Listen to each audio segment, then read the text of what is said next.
Magandang araw mga kabarya. Welcome back sa OMG TV channel.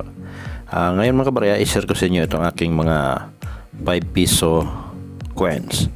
Kung makikita nyo sa video ay meron akong 15 piraso na 5 piso. So yung lahat mga kabarya ay ating isa-isahin at alamin kung ano ang mga katangian ng mga 5 piso na ito. Okay? So kung bago ka pa sa aking channel, huwag kalimutan mag-like, share, comment, subscribe, and hit the notification bell para ikaw ay ma-update sa susunod pa nating mga video. Okay? So ang mga 5 pisong ito mga kabarya ay lahat ay mga error coin. Bago ang lahat, ating alamin ang kanyang detalye sa bawat barya, kung anong klaseng error ang meron ng mga ito. Unang-una, itong aking 1999. Kung makikita nyo mga kabarya, itong aking 1999 ay ibang klase, no? So yung gilid niya ay wala ka talagang mapapansin na outer ring. So tapos pakapal yung kanyang litra, yung Republika ng Pilipinas, sobrang kapal. Ang gilid naman ay walang ring kahit kunti. So isa ito sa sinasabi kong error na 1999. So ayan mga kabarya, pansinin maigi yung kanyang outer ring. So wala talaga, plain lamang yung kanyang gilid. So pambihirang error rin ito mga kabarya, kasi mahirap makahanap ng mga ganitong klaseng mga barya. Ang kanyang ring design at saka yung teeth design niya mga kabarya ay merong kakaibang forma din, no, sa kanyang likuran. Kaya isa ito sa napakagandang error ng 5 piso coin. Okay, so ang next naman mga kabarya ay itong isang 1999. So ating titingnan, parang pareho lamang yung kanyang forma. So ang pangalawa kong 1999 ay ganoon din ang forma, no? Yung kanyang gilid ay walang ring side. So yung outer ring niya mga kabarya ay wala talaga. So pareho itong dalawang 1999 na hawak ko. So ito ay napakalaking error. Ngayon ay mayroong isang 1999 dito, i-compare natin. So itong 1999 na ito ay normal. Okay? So ayan na mga kabarya, makikita nyo ang pagkakaiba, no? Ang kaibahan nitong tatlong 1999. So yung dalawa ay walang outer ring at itong isa, yung normal na 1999 ay mayroong outer ring. So malaki talaga yung pagkakaiba mga kabarya. Ang yung dalawang unang 1999 ay talagang napakagandang error. Yan nga mga kabarya, no? Yung pangalawa kong 1999, yung kanyang likuran ay parang may ring mark, no? Parang meron siyang ring, pero sa harapan ay wala talaga. Okay, so yun ang ating mga error na 1999. Ito naman ngayon yung aking 1996 na error. Ang error niya dito mga kabarya, ito lamang yung outer ring. So dito ay walang ring, sa kabila naman ay makapal yung kanyang ring. Ganun din sa likuran mga kabarya, pari-pariho lang yung kanyang style, no? So yan, dito rin sa kanyang cogwheel design ay merong konting error. Okay, so next naman is itong 2001. So yung 2001 ko ay ganun pa rin yung kanyang error. Ito tatlong 2001 yung meron ako.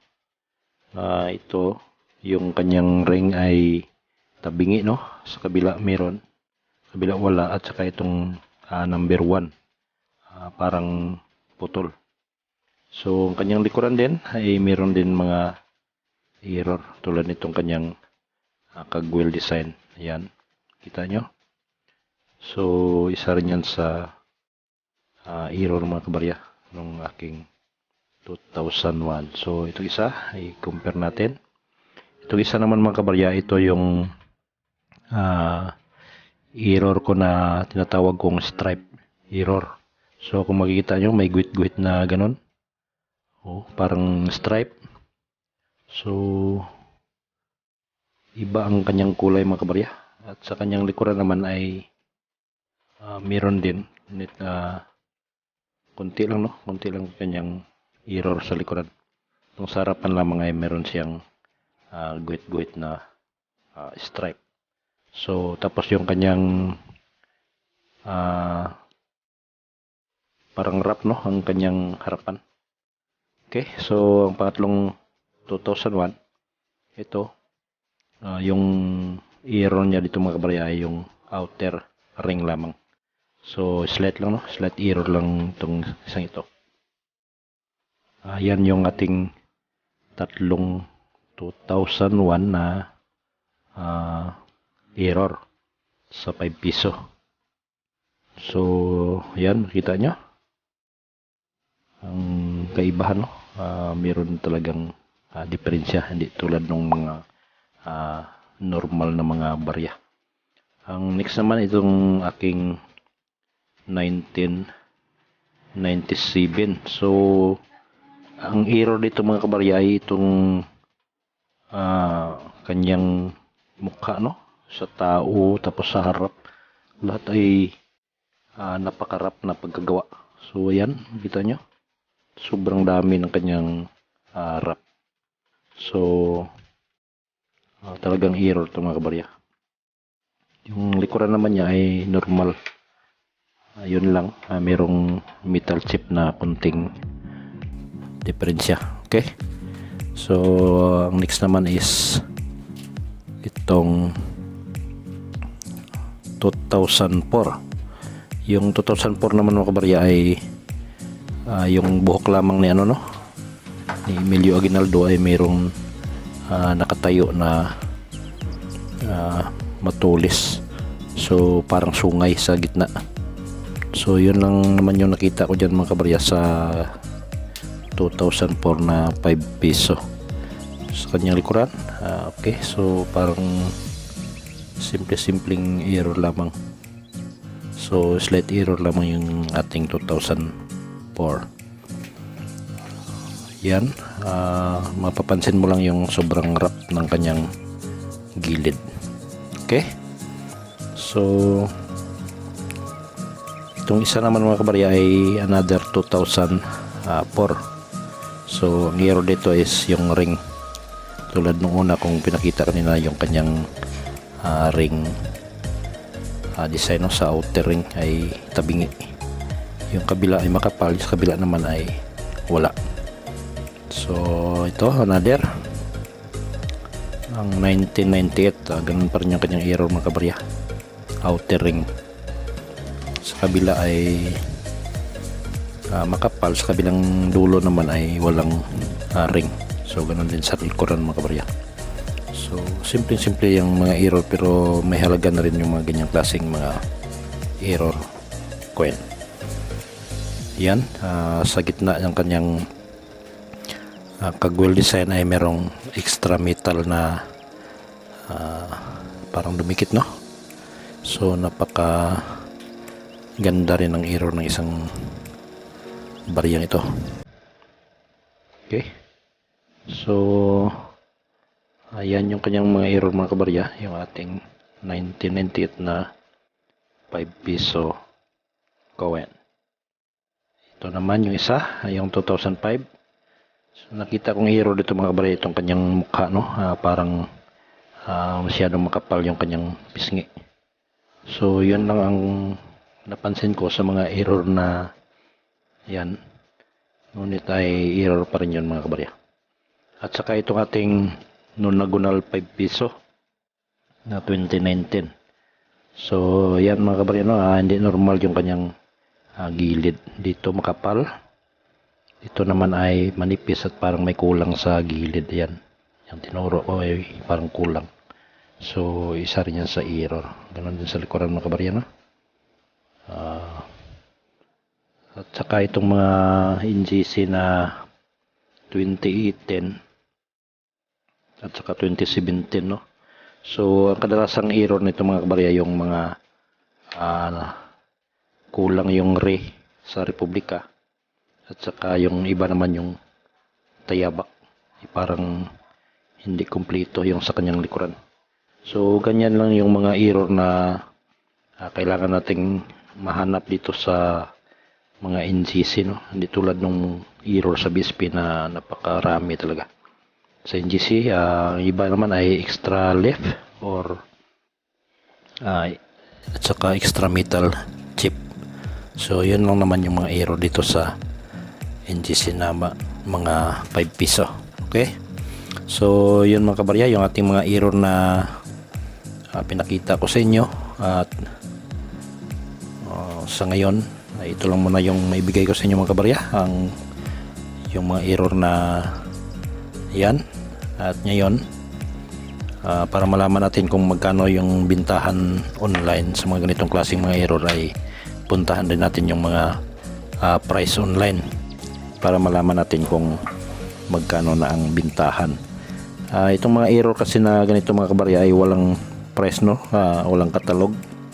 Kahit saan mo hanapin ay wala kang makitang katalog or price tulad nung Numista. Hindi ibinibigay ni Numista yung mga ganitong klaseng mga error. So wala tayong ibang puntahan mga kabarya kundi doon sa ating palaging titingnan na mga online selling price tulad ng eBay, Lazada at saka Carousel. Okay, so natin yung kanyang mga error price doon sa ating online source. Okay, so ito ang pinakauna mga kabarya, Philippine NGC 2019 5 piso rare coin error. Kanyang price ay 5,000 PHP. So yan ang kanyang error, yung may guhit. Ang next naman is 5 piso NGC coin 6,000 PHP yung kanyang price. So the name of Andres was read Anoris, extra metal, no surname of Bonifacio. So yung kanyang error, ang kanyang price ay 6,000. Another mga kabarya, itong rare 5 piso coin error 2005 NGC 10,000 PHP yung kanyang price. So yan mga kabarya, no, yung kanyang error ay makikita mo naman sa larawan. Napakalaki ng kanyang price mga kabarya. Error coin 1907 5 piso coin Philippine extra metal on the gear. So yun ang kanyang price, 5,500 PHP. So medyo malaki na talaga. Ito pa 5 piso na 1999 emboss error 1,800. So tulad nung isa ring 1999 kung mga kabarya, no, ganito ring klase yung kanyang error. So nasa 1,800 yung kanyang price.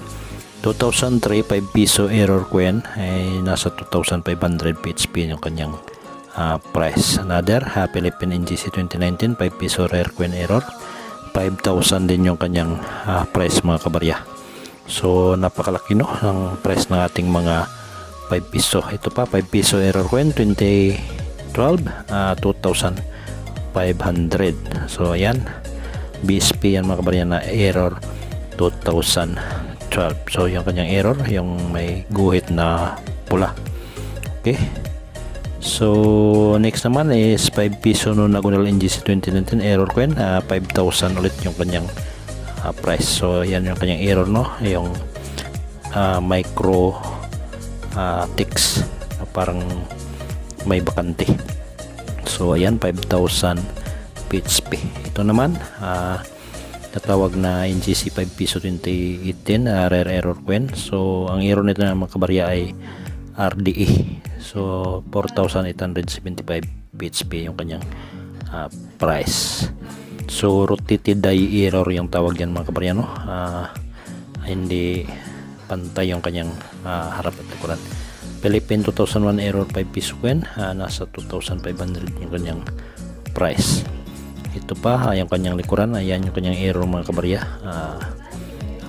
kaya naging 2,500 yung kanyang price. Ito naman 2001 Emilio Aguinaldo, 2,500 din, double die error yung kanyang error. Okay, so yun ang mga error nating 5 piso mga kabarya, no? At ang kanyang mga price ay napakalaki ng kanyang price. Okay, ito pa 3,500 5 piso NGC error coin. So 3,500 yung kanyang price. So ito 2,500, yan mga kabarya, no? Yung kanina. At saka ang panghuli naman mga kabarya ay itong ating error na 5 piso coin error, 500,000. So yan na, nung nagunal na 5 piso. So napakalaki na kanyang price mga kabarya, nasa 500,000 PHP.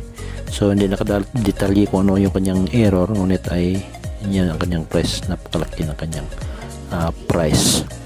Okay, so sa ngayon mga kabarya ay ito lang muna ang may bigay ko sa inyo, at sana nakatulong ito sa inyo at makadagdag na naman dito sa ating kaalaman, no, sa paghanap sa mga barya na ating kinakailangan at mapakinabangan natin. Okay, so doon sa mga subscriber natin, no, maraming salamat at umabot na rin tayo sa 34,000. So maraming salamat sa inyong lahat sa pag-subscribe at sa pagpanood ng ating mga video dito sa OMG TV channel. At ulitin ko, maraming salamat sa lahat at shout out sa inyong lahat at magandang araw sa inyong lahat, and God bless you always.